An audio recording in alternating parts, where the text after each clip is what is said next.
నమస్తే, నేను నరేష్. జనస్వరం కార్యక్రమానికి స్వాగతం. ఈ కార్యక్రమంలో భాగంగా మేము మీ బాధల్ని చూపిస్తాం, మీ సమస్యలపై ప్రశ్నిస్తాం, పరిష్కార మార్గాల్ని అన్వేషిస్తాం, మీ గోడును పాలకుల దృష్టికి తీసుకెళ్తాం. మాకు రాజకీయాలు లేవు, ఎలాంటి రహస్యాలు లేవు. ప్రజా సమస్యలే ఎజెండాగా, ప్రజా శ్రేయస్సే లక్ష్యంగా జనస్వరం కొనసాగుతోంది. ఛానళ్ల రేటింగ్ల కోసమో, పొలిటికల్ లీడర్ల ఫైటింగ్ల కోసమో మా చర్చలుండవు. సామాన్యుడి సాధక బాధకాలే మా అంశాలు. ప్రజల కోసం నిర్భయంగా గలమెత్తుతాం, పాలకులకు వారధిగా ఉంటాం.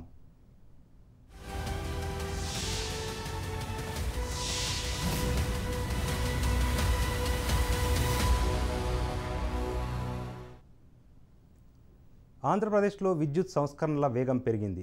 పంపు సెట్లకు మోటార్లు బిగించేందుకు రంగం సిద్ధమైంది.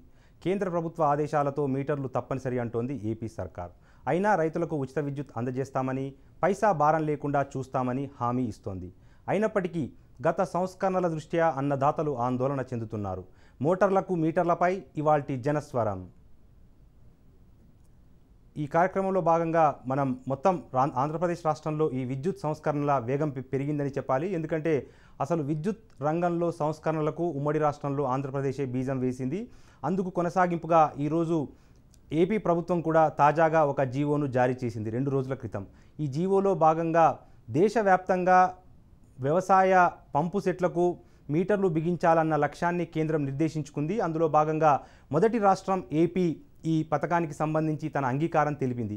అయితే మొదట ఏపీ ప్రభుత్వం దీన్ని వ్యతిరేకించినప్పటికీ అక్కడ అవసరాల రీత్యా తప్పనిసరి పరిస్థితుల్లో వ్యవసాయ మోటార్లకు విద్యుత్ మీటర్లు బిగించేందుకు ఏపీ అంగీకారం తెలిపింది. ఎందుకంటే కరోనా కష్టకాలంలో రాష్ట్ర ప్రభుత్వాల ఆదాయాలు పడిపోయాయి, దాంతోపాటు ఖర్చులు పెరిగిపోయాయి. అంటే ఈ కరోనా కట్టడి కోసం ఆయా రాష్ట్ర ప్రభుత్వాలు చేస్తున్న ఖర్చులు పెరిగిపోయిన నేపథ్యంలో ఏపీ ప్రభుత్వానికి ఆదాయం సమకూర్చుకునే అవకాశాలు కనిపించని ప్రస్తుత పరిస్థితుల్లో అదనంగా అంటే ఎఫ్ఆర్బిఎం కేవలం 3% రాష్ట్ర జాతీయ స్థూల ఉత్పత్తి ఆదాయంలో కేవలం 3% మించి అప్పులు తీసుకోవద్దు అని చెప్పి కేంద్ర ప్రభుత్వం ఒక పరిమితి విధించిన నేపథ్యంలో ఆ పరిమితిని పెంచేందుకు అన్ని రాష్ట్రాలు కూడా కేంద్రాన్ని ఆశ్రయించిన నేపథ్యంలో కేంద్రం కూడా ఇదే సరైన సమయం, విద్యుత్ సంస్కరణల వేగం పెంచాల్సిన అవసరం ఉంది. డిస్కంలు ఆయా రాష్ట్ర ప్రభుత్వాల చేతుల్లో నడుస్తున్న డిస్కంలు ఆర్థిక సంక్షోభంలో కూరుకుపోయాయి, కుప్పగూలే పరిస్థితి ఏర్పడింది. కాబట్టి ఖచ్చితంగా డిస్కంలకు సంబంధించి బలోపేతం చేసేందుకు విద్యుత్ వ్యవసాయానికి వినియోగిస్తున్న విద్యుత్ పక్కదారి పడుతోంది, దుర్వినియోగం అవుతోంది, దుబారా అవుతోంది అన్న ఉద్దేశంతో దాన్ని కట్టడి చేయాలి అంటే డిస్కంలకు సంబంధించి రాష్ట్ర ప్రభుత్వ అనుమతి లేనిదే డిస్కంలలో సంస్కరణలు సాధ్యం కావు. ఇటువంటి నేపథ్యంలో ఉమ్మడి జాబితాలో ఉన్న విద్యుత్ రంగంపై కేంద్రం కొన్ని నిర్ణయాలు కూడా ప్రకటించింది. అందులో భాగంగా ఏ రాష్ట్ర ప్రభుత్వాలైతే అదనపు ఆదాయాన్ని అప్పుల రూపంలో, రుణాల రూపంలో సమకూర్చుకునేందుకు సిద్ధంగా ఉన్నాయో ఆయా రాష్ట్రాలు డిస్కంలకు సంబంధించి సంస్కరణలను ప్రారంభించాలి. అందులో భాగంగా వ్యవసాయ రంగానికి సంబంధించిన మోటార్లకు మీటర్లు ఖచ్చితంగా బిగించాలి అన్న కండిషన్ కూడా కేంద్ర ప్రభుత్వం విధించింది. సో ఈ నేపథ్యంలో ఆంధ్రప్రదేశ్ ప్రభుత్వం కేంద్ర షరతులకు తలొగ్గి తాజాగా ఈ నిర్ణయం ప్రకటించింది. అయితే ఆంధ్రప్రదేశ్లో ఉచిత విద్యుత్ అమలవుతుంది కాబట్టి ఎట్టి పరిస్థితుల్లో మేము రైతుల మీద పెనుభారం లేకుండా చూస్తాము. రైతుల జేబుల్లో నుంచి చిల్లి గవ్వ కూడా చెల్లించాల్సిన అవసరం ఉండదు. అయితే ప్రస్తుతము రైతులు వినియోగిస్తున్న ఉచిత విద్యుత్ భారాన్ని మొత్తం కూడా నేరుగా రాష్ట్ర ప్రభుత్వమే భరిస్తోంది. అంటే ఉచిత విద్యుత్కు అందిస్తున్న ఖర్చును మొత్తం కూడా, వ్యయాన్ని మొత్తం కూడా నేరుగా రాష్ట్ర ప్రభుత్వాలు తమ ఖజానా నుంచి డిస్కంల ఖజానాలోకి బదిలీ చేస్తాయి. ఆ మొత్తాన్ని దాదాపుగా ఏపీ ప్రత్యేక ఆంధ్రప్రదేశ్ రాష్ట్రంలో ప్రతి సంవత్సరం సగటున సుమారు 4,500 కోట్ల మేర ఉచిత విద్యుత్ కోసం రాష్ట్ర ప్రభుత్వం వెచ్చేస్తోంది. ఆ మొత్తాన్ని కూడా గతంలో నేరుగా డిస్కంల ఖాతాల్లో ఆ నగదును జమ చేసేవారు. సో ఇప్పుడు అట్లా కాకుండా ఈ కొత్త విధానంలో డైరెక్ట్గా ప్రభుత్వము డిస్కంలతో సంబంధాలు లేకుండా మొదట అక్కడ ఏపీ ప్రభుత్వము రైతుల ఖాతాల్లో నగదును జమ చేస్తోంది. ఆ నగదును వాళ్ళు ఎంత మేర అయితే విద్యుత్తును వినియోగించుకున్నారో, తమ వ్యవసాయానికి ఎంత మేర విద్యుత్తును ఖర్చు చేశారో ఆ మొత్తాన్ని బిల్లుల రూపంలో డిస్కంలకు రైతాంగం చెల్లించాల్సి వస్తుంది. అంటే గతంలో నేరుగా ప్రభుత్వం చెల్లించే విధానాన్ని కొంత మార్పులు చేసి రైతుల ద్వారా ఆ నగదును డిస్కంలకు మళ్లించే ప్రయత్నం జరుగుతుంది. అయితే మనకు బయట నుంచి చూస్తే కనుక ఎటువంటి సమస్య లేదు అనిపిస్తున్నప్పటికీ అంతర్గతంగా కొన్ని సాంకేతికపరమైన సమస్యలు ఉన్నాయి, కొన్ని రకాలైన ఆందోళనలు కూడా కనిపిస్తూ ఉన్నాయి. సో ఈ నేపథ్యంలో 2 రోజుల నుంచి ఆంధ్రప్రదేశ్ రాజకీయ దుమారానికి కేంద్ర బిందువుగా మారిన ఈ కొత్త విద్యుత్ రంగంలో నగదు బదిలీ పథకానికి సంబంధించి స్థానికంగా రాజ్ న్యూస్ రైతులను కదిలించే ప్రయత్నం చేసింది. అసలు వాళ్ళ ఆందోళనలు ఏంటి, నిజంగా ఈ కొత్త స్కీము మీద రైతులు ఏమనుకుంటున్నారో తెలుసుకునే ప్రయత్నాలు కూడా చేసింది. అయితే రైతాంగ సమస్యలపై రాజకీయ పక్షాలు ఇప్పటికీ అక్కడ పెద్ద ఎత్తున విమర్శ ప్రతి విమర్శలు చేసుకుంటున్నాయి. నిజంగా అధికార పక్షం వాదన ఏ రకంగా ఉంది, దానికి సంబంధించి ఈ కొత్త విధానము డిస్కంలకు రైతులు బిల్లులు చెల్లించే విధానము, నగదు బదిలీ విధానము, విద్యుత్ రంగంలో కొత్త సంస్కరణల విధానానికి సంబంధించి అధికార ప్రతిపక్షాలు ఏమనుకుంటున్నాయి ఒకసారి విందాం. మీటర్ పెట్టాలి, ఎంత అయితే వాడతారో దాన్ని ప్రతి పైసాని రైతు అకౌంట్లో జమ చేయాలి, రైతు కరెంటు డిపార్ట్మెంట్కి పే చేయాలి. రేపు ఎక్కడన్నా తప్పు వస్తే కరెంటు డిపార్ట్మెంట్ని నిలదీసేటువంటి హక్కు వారికి మానసికంగా కల్పించబడాలి.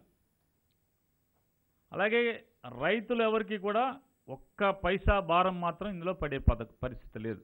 అలాగే ఉచిత ఏదైతే మనం రైతుకు ఫ్రీ పవర్ 9 గంటలు ఇస్తున్నామో దాంట్లో ఈరోజు పరిమితులు లేవు, రేపు కూడా పరిమితులు అనేవి ఉండవు వాడకం మీద.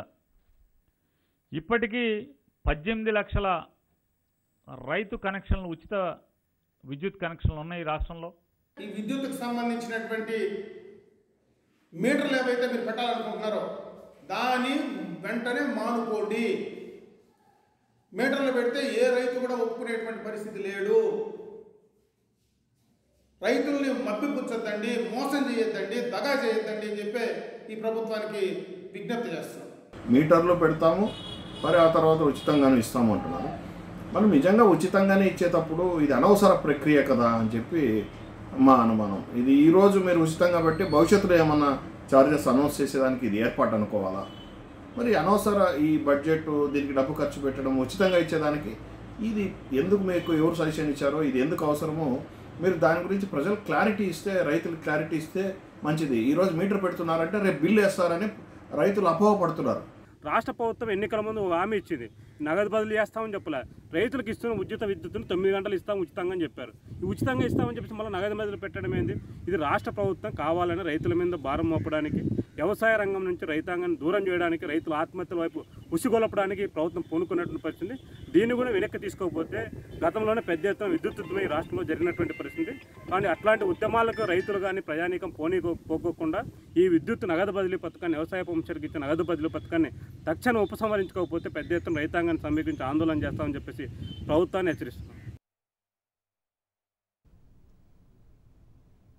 అయితే భారతదేశంలో ఈ నగదు బదిలీ పథకము డీబీటీ అంటే డైరెక్ట్ బెనిఫిట్ ట్రాన్స్ఫర్, అంటే లబ్ధిదారునికే నేరుగా సబ్సిడీలను మొత్తం ఎత్తేసి లబ్ధిదారునికే నేరుగా ఆయన ఖాతాలోకి డబ్బులు జమ చేసే విధానాన్ని డీబీటీ అంటారు, నగదు బదిలీ విధానం అంటారు. భారతదేశంలో ఈ విధానము 2013 నుంచి కూడా అమల్లో ఉంది. అందులో భాగంగా ఇప్పటికే 53 మంత్రిత్వ శాఖల్లో 385 పథకాల్లో భాగంగా ఈ డీబీటీ స్కీమ్ను అమలు చేస్తున్నారు.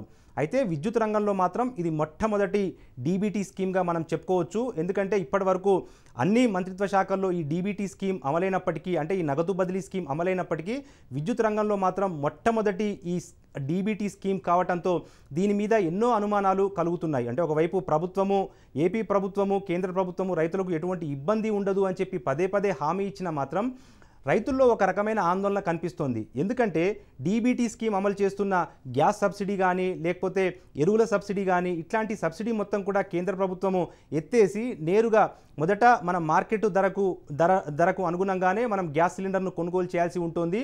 దాని తర్వాత మన ఖాతాల్లోకి సబ్సిడీ మొత్తం 200, 150 దీనికి సంబంధించి సబ్సిడీ మొత్తం మన ఖాతాల్లోకి వస్తుంది. దీన్నే మనం డీబీటీగా చూస్తాము. గత 4-5 సంవత్సరాలుగా దీన్ని అమలు చేస్తున్నా కూడా ఆశించిన స్థాయిలో ఫలితాలు రావట్లేదు.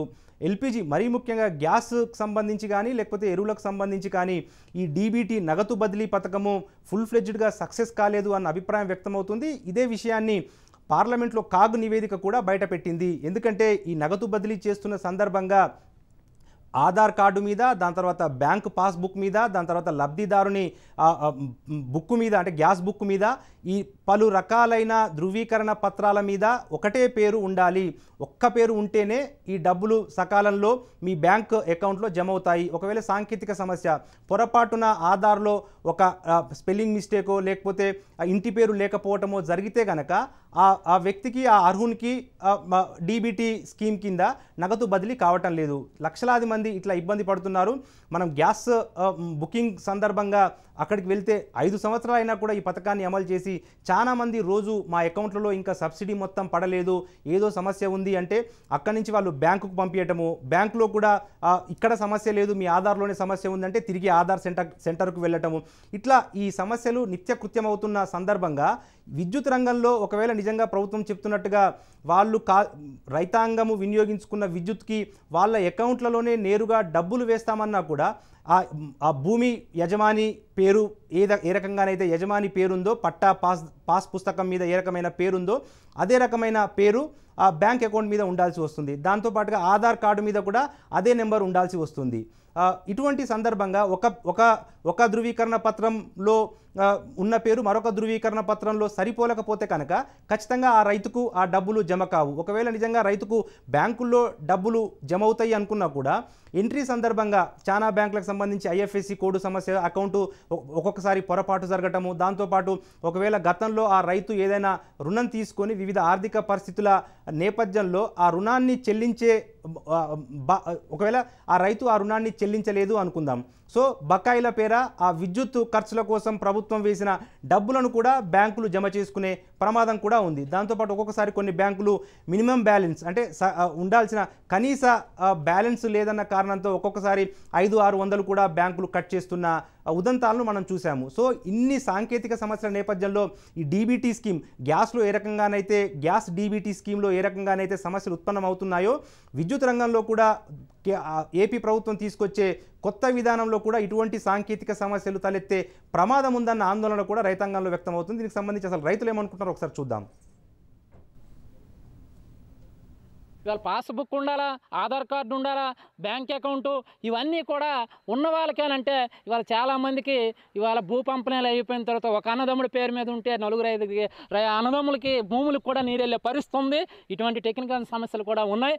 అందుకని ఈ సంస్కరణలు కేంద్ర ప్రభుత్వం ఇవాళ సంస్కరణలు పేరు మీద కార్పొరేట్లకు ఉపయోగకరమైనవి ఇవాళ చర్యలు చేపడుతుంది. దానికి రాష్ట్ర ప్రభుత్వం వత్తాసు పలక్కుంటా ఇవాళ మీ డబ్బులు మీ అకౌంట్లో వేస్తామని చెప్పి సబ్సిడీ ఎత్తివేయడానికి, రైతాంగానికి భవిష్యత్తులో తీవ్రమైన నష్టం చేకూర్చడానికి ఈ విధానం తప్ప రైతులకు ఎటువంటి ప్రయోజనం చేకూరదు. పక్కనున్నటువంటి తెలంగాణ రాష్ట్రం కేసీఆర్ గారు దాన్ని తీవ్రంగా ఇవాళ వ్యతిరేకిస్తూ ఉన్నారు, తప్పుపడుతూ ఉన్నారు.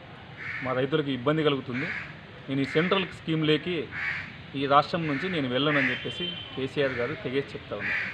కానీ జగన్మోహన్ రెడ్డి గారు ఇవాళ రైతుల్ని మభ్య పెడుతూ మీటర్లు బిగించండి, డబ్బులు నేను ఇస్తాను మీరు కట్టండి అని చెప్పేసి వాళ్ళ మభ్య పెడతా ఉన్నారు. దీని వెనక రైతులకి ప్రైవేటు వాళ్ళకి ఇచ్చిన తర్వాత రైతుల పైన కరెంటు బిల్లులు వేసేటువంటి కుట్ర దాగి ఉందని వాళ్ళ రైతులంతా కూడా అపోహ చెందుతూ ఉన్నారు. ఇప్పుడు వీళ్ళు మీటర్లు పెడుతున్నారు, బాగానే ఉంది. అంటే ఇప్పుడు వాళ్ళు ఏవో ఉచితం అంటున్నారు, మరి కొన్నాళ్ళు అయ్యేసరికి అది మళ్ళీ ఇది ఎక్కువ మీరు ఉపయోగించుకుంటున్నారు కనుక దీని మీద మేము ఇంతే కడతాము, తగిన సొమ్మల్లా మీరే కట్టుకోవాలండి అనొచ్చు. ఎందుకంటే ఉదాహరణకి ఇప్పుడు సబ్సిడీ అన్నారు, గ్యాస్ సిలిండర్ తీసి ఇచ్చారు. ఇప్పుడు మనకి కేంద్రం గ్యాస్ సిలిండర్ ఏంటంటే వాళ్ళు సబ్సిడీ అన్నది మనకి ప్రవేశపెట్టారు. వాళ్ళు ఏంటంటే మీరు ముందు ఫుల్ పేమెంట్ కట్టండి, తర్వాత మేము సబ్సిడీ ఇస్తాము, మేము బ్యాంక్ అకౌంట్లో వేస్తామని అన్నారు. అయితే వేసింది ఏంటంటే ఈ బ్యాంకుల అకౌంట్లో కొంతమందికి అందలేదు. దీని గురించి ఈ లబ్ధిదారులు కూడా ఈ బ్యాంకుల చుట్టూ తిరగాల్సిన పరిస్థితి ఏర్పడ్డది. ఇప్పుడు రాజశేఖర రెడ్డి పెట్టిండేదే కరెక్ట్. రాజశేఖర రెడ్డి ఉచిత కరెంట్ ఇచ్చినాడు, అతను ఎన్నో ఆలోచించి ఇచ్చేసినాడు. ఇప్పుడు మీటర్లు పెట్టి ఇంకొకరు ఎవరైనా వచ్చినప్పుడు ఆ మీటర్ల పైన అమౌంట్ వేసి దాన్ని రైతునికి ఇబ్బంది పెట్టేది మాత్రం గ్యారెంటీ. ఇప్పుడైతే ప్రస్తుతానికైతే వీళ్ళు చెప్తున్నారు, కానీ జరిగిపోయే దినాల్లో మాత్రం చాలా కష్టంగా ఉంటుంది దీనిపై రైతు కరెంటు పైన.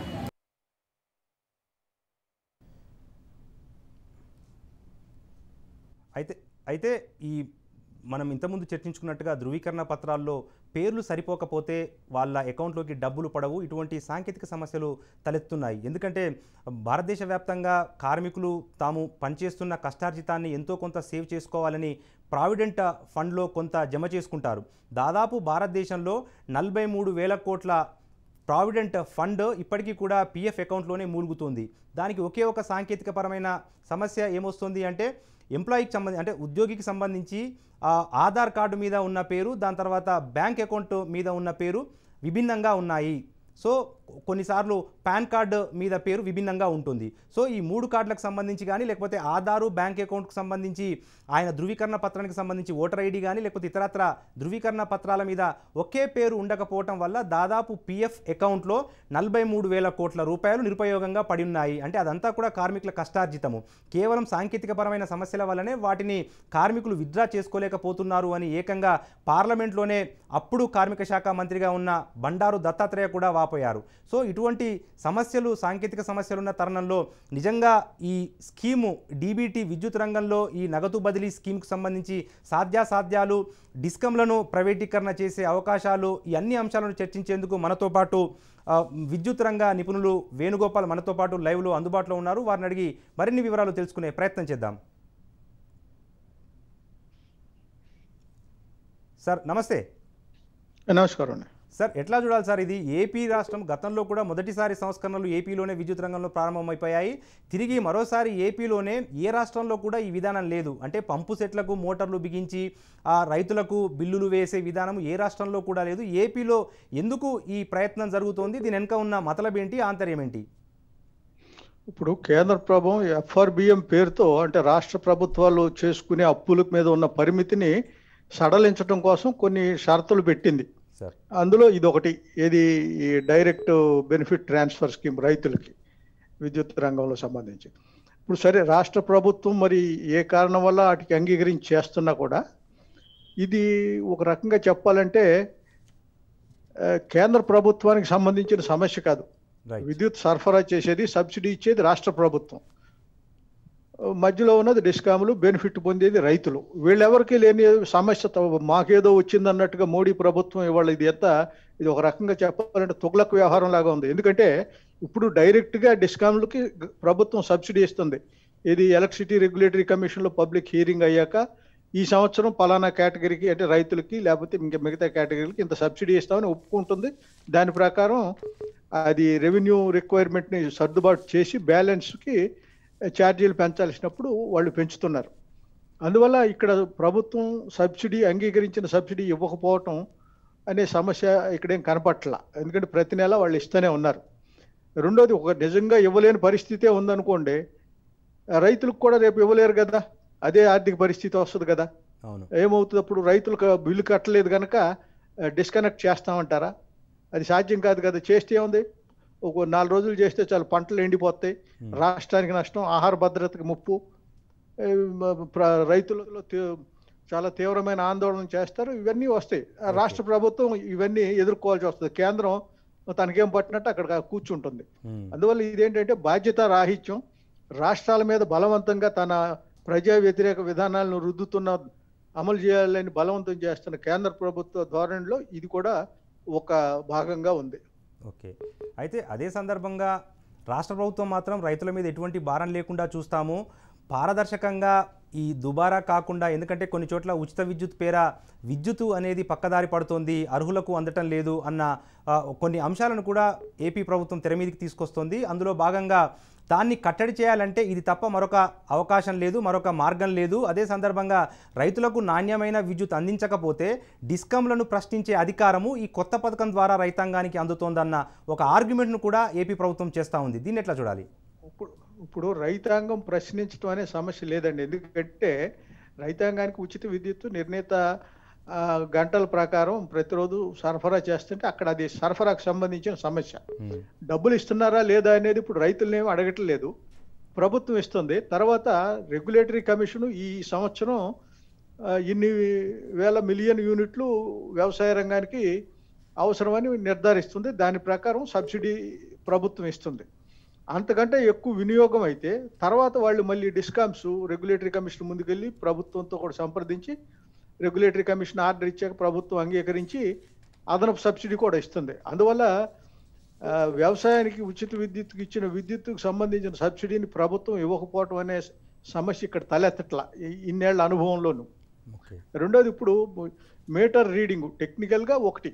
ఇప్పుడు ఏంటంటే ఇందులో ఇతర చోట్ల అవుతున్న ఈ విద్యుత్ చౌర్యానికి లేకపోతే మిగతా నష్టాలకు సంబంధించి అది కూడా కొంత మేరకు వ్యవసాయ విద్యుత్ వినియోగంలో డిస్కాములు చూపించే అవకాశం ఉంది. ఆ విమర్శలు గతం నుంచి ఉన్నాయి. ఎందుకంటే మీటరింగ్ లేదు కనుక ఇదంతా ఒక రకంగా ఏదో కొన్ని మెథడ్స్ అనుసరిస్తున్నా కూడా అది పర్ఫెక్ట్గా లేదు ఇంతవరకు. అయితే టెక్నికల్గా ఏంటంటే అది ఇప్పుడు రేపు మీటరింగ్ పెట్టి కరెక్ట్గా మీటర్ రీడింగ్ అది తీసి యాక్చువల్గా ఎంత విద్యుత్ వినియోగం అయింది వ్యవసాయ రంగానికి అనేది నిర్ధారిస్తే ఒకవేళ ఇంకా అదనంగా వేరే రంగాల్లో జరిగిన విద్యుత్ చౌర్యం ఇట్లాంటివి కానీ సాంకేతిక నష్టాలు కానీ ఇక్కడ చేర్చడానికి అవకాశం ఉండకపోవచ్చు. ఇప్పుడు ముఖ్యమంత్రి జగన్మోహన్ రెడ్డి గారు చెప్పిన పాయింట్ అదే. అయితే దానికోసమే ఇది పెడుతున్నారని మనం అనుకోక్కర్లా. దానికోసం అయితే ఈ FRBM కేంద్రం చెప్పాల్సిన అవసరం లేదు కదా. ఇంతవరకు నుంచి చర్చలు జరుగుతున్నాయి. వ్యవసాయ పంప్ సెట్లు కూడా మీటర్లు ఉండాలనే అభిప్రాయాలు ఉన్నాయి కొందరిలో. దానికి ఈ FRBMకి సంబంధం లేదు. కాకపోతే ఇప్పుడు ఆ వాదనను ముందుకు తీసుకువచ్చి ఇది సమర్థించుకోవాల్సిన అవసరం అయితే పెద్ద కనపట్టలేదు. ఓకే, ఇక అదే సందర్భంగా రెండోది సార్ చెప్పండి. ఇప్పుడు అదే సందర్భంగా కేంద్ర ప్రభుత్వము FRBM నిబంధనలను సడలించాలంటే 4 సంస్కరణలు ప్రవేశపెట్టాలి, అందులో విద్యుత్ సంస్కరణ కూడా ఒకటి అని చెప్పి కేంద్ర ప్రభుత్వం చెప్పింది. అయితే దాంతోపాటు ఒకవేళ నిజంగా విద్యుత్ సంస్కరణ కేంద్ర FRBM నిధులు లేకపోతే అధిక నిధుల సమీకరణ కోసము అధిక రుణాల సమీకరణ కోసము ఏపీ ప్రభుత్వం ప్రయత్నం చేస్తుంటే కేవలము అంటే GSDPలో ఒక 0.5% అంటే ఏపీ ప్రభుత్వానికి అదనంగా ఒక 1500 కోట్ల రూపాయల రుణాలను పొందే అదనపు సౌకర్యం ఉంటుంది. కానీ ఈ విద్యుత్ మీటర్ల ఏర్పాటు దాని తర్వాత ఇతరత్ర అవసరాలకు సంబంధించి దాదాపు 1000 కోట్ల వరకు కూడా ఖర్చే అవకాశం ఉంటుంది. సో మొత్తం పోతే కేవలం ఏపీ ప్రభుత్వానికి మిగిలేదు 500 కోట్లే కదా. కరెక్ట్ అండి. ఇప్పుడు ఏంటంటే ఈ మీటర్లు పెట్టడానికి మీటర్ రీడింగ్కి కొంచెం లేటెస్ట్ సిస్టమ్స్ అని పెడితే వాటి మెయింటెనెన్స్కి ఖర్చులు అన్నీ పెరుగుతాయి ఒకటి. రెండోది ఇవాళ GST కింద రాష్ట్రాలకు ఇవ్వాల్సిన లక్షల కోట్ల రూపాయలు మొండిగా మోడీ ప్రభుత్వం ఇవ్వనని మొండిగా ఇచ్చింది. వాళ్ళకి అసలు ఏమి నైతిక హక్కు ఉందని రాష్ట్ర ప్రభుత్వాల మీద ఎలాంటి షరతులు పెట్టడానికి బలవంతం చేయడానికి? ఎందుకంటే వీళ్ళు పేరుకి ఇది చెప్తున్నా అసలు విషయం ఏంటి? వాళ్ళు ఇంతకుముందు ఈ విద్యుత్ చట్టం 2003కి సవరణలని ఈ మధ్యన 4 ఏళ్ల నుంచి ప్రయత్నాలు చేస్తున్నారు. ఈ మధ్యన కూడా మళ్ళీ ప్రతిపాదనలు పెట్టి వాటి మీద సూచనలు అభ్యంతరాలు అడిగారు. సమస్య ఏంటంటే ఇప్పుడు రాష్ట్ర ప్రభుత్వం ఈ సోలారు విండు జనరేటర్స్కి బకాయిలు పెట్టింది, అవి ఇవ్వలేకపోతున్నారు. అందుకని ఈ సబ్సిడీలని వదిలిచ్చేసుకుని వాళ్ళకి చెల్లించాలనేది కేంద్ర ప్రభుత్వం ఉద్దేశం. అది అలాంటి వాదన చేసే కేంద్ర ప్రభుత్వం తను రాష్ట్రాలకు ఇవ్వాల్సిన GST కింద ఇవ్వాల్సిన డబ్బులు ఇస్తే అసలు ఇక్కడ సమస్య లేదు కదా. ఈ FRBM కింద ఇంకో 1500 కోట్లు ఎందుకు, అంతకంటే ఎక్కువే వస్తాయి GST కింద రాష్ట్రానికి వాళ్ళు ఇవ్వాల్సిన ఇస్తే. ఇవ్వకుండా అడ్డగోలుగా కేంద్ర ప్రభుత్వం వ్యవహరిస్తుంది. అసలు అయితే ఇవాళ డిస్కాములు ఈ పరిస్థితిలోకి ఇవాళ వాళ్ళు విద్యుత్ సరఫరాదారులకి డబ్బు చెల్లించలేని పరిస్థితి ఎందుకు వచ్చింది అనేది అంటే దాని గురించి మాట్లాడట్లే అసలు. అదంతా ఏంటి, రైతులకు సబ్సిడీ ఇస్తుంది లేకపోతే ఇంకా వేరే కేటగిరీల వినియోగదారులకు సబ్సిడీ ఇస్తున్నారు అందువల్ల ఇవి మునిగిపోతున్నాయి అనేది పూర్తిగా తప్పుడు వాదన. ఎందుకంటే సబ్సిడీ ప్రభుత్వం ఏదైతే అంగీకరించిన మేరకు సబ్సిడీ ఇస్తుంది డిస్కాములకి. విద్యుత్ రంగంలో అదనంగా వినియోగం అయితే దానికి తర్వాత ఇస్తుంది విద్యుత్ రెగ్యులేటరీ కమిషన్ ఆర్డర్ ఇచ్చాక. అందువల్ల అది కారణం కాదు. అసలు కారణం ఏంటంటే గత ప్రభుత్వం మనకు అవసరం లేని విద్యుత్తుని చాలా అధిక ధరలకి, అది కూడా ఏది సోలార్ విండు కొన్ని ప్రైవేట్ సంస్థల నుంచి కూడా చాలా అధిక ధరలకి దీర్ఘకాలిక PPL చేసుకుంది. దానివల్ల ఏమైంది, మనకు విపరీతంగా సర్ప్లస్ ఉంది. ఇవాళ ప్రస్తుత ఆర్థిక సంవత్సరానికి APRC నిర్ధారించిన మిగులు లభ్యత 9500 మిలియన్ యూనిట్లు. అంతకుముందు 4 సంవత్సరాలకి 4-5 సంవత్సరాలుగా కూడా ఏమవుతుంది, మిగులు విద్యుత్ ఉందంటే ఏం చేస్తాం, అది బయట అమ్మలేని పరిస్థితి. ఎందుకంటే దేశంలోనూ మిగులు ఉంది, దక్షిణాది మిగతా రాష్ట్రాల్లో కూడా మిగులు ఉంది, కొనే నాదుడు లేడు.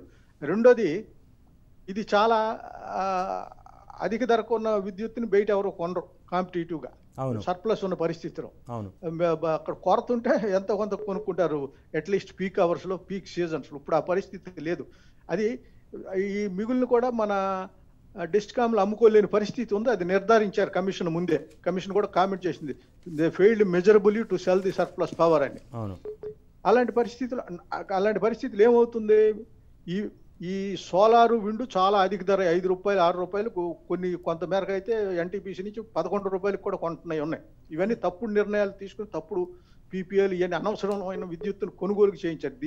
ఇక్కడ ఉన్న కేంద్ర ప్రభుత్వ విధానాల మూలంగా వీటిని మస్ట్ రన్ అంటే వీళ్ళు ఉత్పత్తి చేస్తే మనకు డిస్కామ్లకు అవసరం లేకపోయినా అంతకంటే చాలా తక్కువ ధరకి ఇంకా మిగతా సోర్సెస్ నుంచి విద్యుత్ లభ్యమైనా సరే అవి కొనకుండా వీళ్ళ దగ్గరే కొన్ని తీరాలి, మస్ట్ రన్ స్టేటస్ అని. అది కొన్నప్పుడు ఏమవుతుంది, అయితే వాటికంటే తక్కువ ధరకు వచ్చే థర్మల్ విద్యుత్ ఉంది, అంటే ఏపీ జెన్కో కానీ ఇంకా మిగతా కోల్ బేస్డ్ ప్రాజెక్ట్స్ కానీ గ్యాస్ బేస్డ్ కానీ వీటి నుంచి బ్యాక్ డౌన్ చేయాలంటే మీరు ఉత్పత్తి చేయొద్దు, అవసరం లేదు కనుక ఉత్పత్తి చేయొద్దని వీళ్ళు ఎప్పుడైతే బ్యాక్ డౌన్ ఆర్డర్స్ ఇచ్చారో ఫిక్స్డ్ ఛార్జెస్ పూర్తిగా చెల్లించాలి వాళ్ళకి. అంటే ఒక యూనిట్ విద్యుత్ కూడా ఉత్పత్తి చేయకుండా వాళ్ళు సరఫరా చేయకుండా అలాంటి భారాలన్నీ వీళ్ళ మీద పడినాయి. ఇప్పుడు ఇవి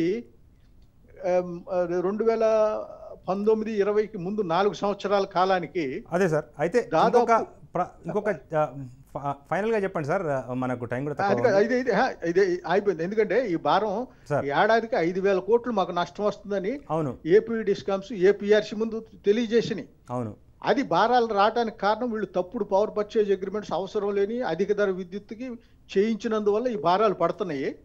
దాన్ని కప్పిపెట్టడానికి రైతులకి సబ్సిడీ ఇస్తున్నారా అది ఇదని తప్పుడు వాదనలు చేసేవాళ్ళు ఈ సంస్కరణలే, ప్రజా వ్యతిరేక కార్పొరేట్ అనుకూల సంస్కరణలనే బలపరిచేవాళ్ళు తప్పుడు వాదనలు చేసి తప్పుదాటి పట్టించడానికి ప్రయత్నాలు చేస్తున్నారు. సార్ ఫైనల్గా చెప్పండి, పాత విధానము మాకు అమలు సాధ్యం కాదు, అమలు చేయలేము అని చెప్పి రాష్ట్ర కేంద్ర ప్రభుత్వాలు చెప్తా ఉన్నాయి. కొత్త విధానము రైతులకు భారంగా మారుతుందని మీరు అంటున్నారు. సో ఏదైనా ప్రభుత్వానికి ఎటువంటి ప్రత్యామ్నాయాలు సూచించదలుచుకున్నారు?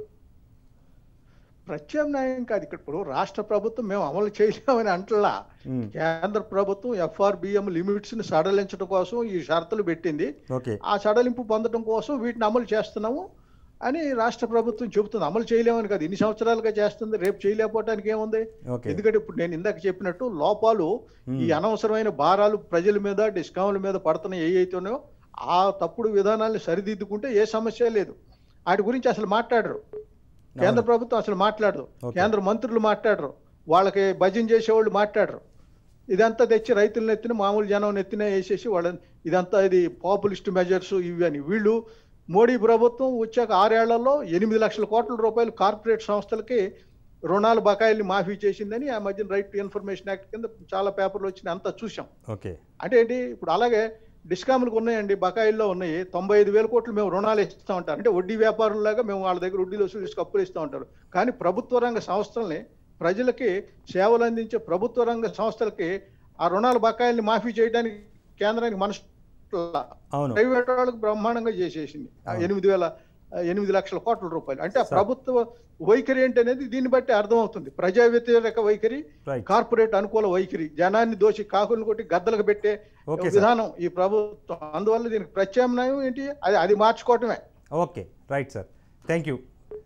అయితే ఇది నిపుణులు చెప్తున్న సలహా, పాత విధానం ప్రకారమే కొనసాగించాలి. ఒకవేళ తప్పనిసరి పరిస్థితుల్లో కొత్త విధానాన్ని కొనసాగించాలనుకుంటే కేంద్ర ప్రభుత్వము రాష్ట్రాలకు కొంత వెసులుబాటు ఇవ్వాలి. ఎందుకంటే గతంలో డీబీటీ స్కీమ్స్ అమలు చేసిన పథకాలకు సంబంధించి ప్రజలు లబ్ధిదారులు తీవ్ర ఇబ్బందులు ఎదుర్కొన్న నేపథ్యంలో ఆ సమస్యలను సాంకేతికపరమైన బ్యాంక్ సమస్యలు కానీ, లేకపోతే నగదు బదిలీ సమస్యలు కానీ, లేకపోతే ధృవపత్రాల్లో పేర్లు సరిగా లేకపోవటం కానీ, ఈ సమస్యలన్నిటినీ పరిష్కరించిన తర్వాత ఈ సంస్కరణలను ప్రవేశపెడితే బాగుంటుంది అన్న అభిప్రాయం కూడా నిపుణుల నుంచి వ్యక్తమవుతుంది. అదే సందర్భంగా కేంద్రం కూడా కష్టకాలంలో రాష్ట్రాల మీద షరతులు పెట్టకుండా FRBM నిబంధనల సడలింపుకు ఈ విద్యుత్ సంస్కరణలకు ఎలాంటి ముడిపెట్టకుండా కేంద్ర ప్రభుత్వమే ఉదారంగా ఆలోచించి FRBM నిబంధనలను సడలించాలని, దాంతోపాటు GST బకాయిలు కొంత రాష్ట్ర ప్రభుత్వాలకు బకాయిలను చెల్లించడం ద్వారా రాష్ట్ర ప్రభుత్వాలు కూడా ఆర్థికంగా నిలదొక్కుకోగలుగుతాయి.